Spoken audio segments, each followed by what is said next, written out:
Ano kaya ang hatid ng destiny, no? Ano kaya ang hatid ng destiny? Ano kaya yung mga mangyayari? Hindi natin alam eh. Ako hindi ko alam.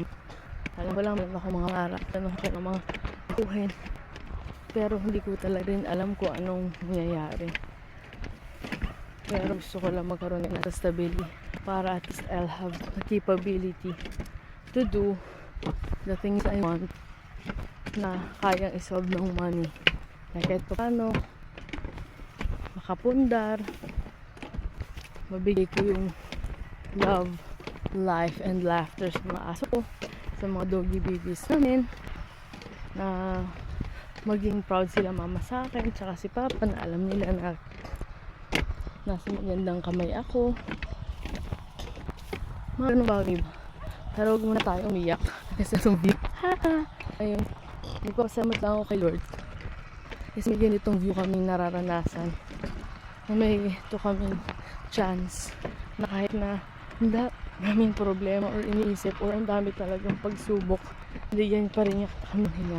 Which is ito rin naman yung pinagpapulord, pahingo na ng hinga kasi hirap talaga eh. Lalo naiintindihan ko kayo, naiintindihan ko yung mga taong medyo nahihirapan talaga pag may problema, kasi ako din nahihirapan. Ganito doon ako doon yung girls namin, kanina din kami.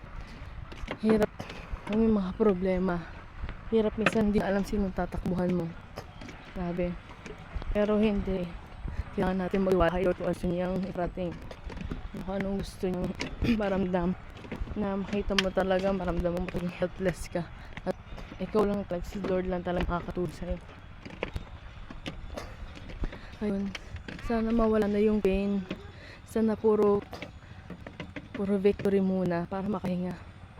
Gusto ko talaga ng victory. Kahit pa paano victory. Mangyayari yan. Masipag naman ako, hindi naman ako tamad. Matalino ako.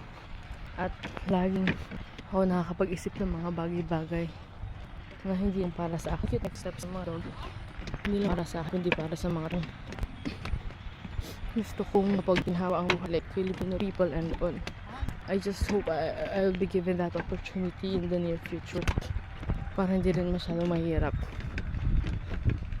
Hindi masyado mahirap mag-antay.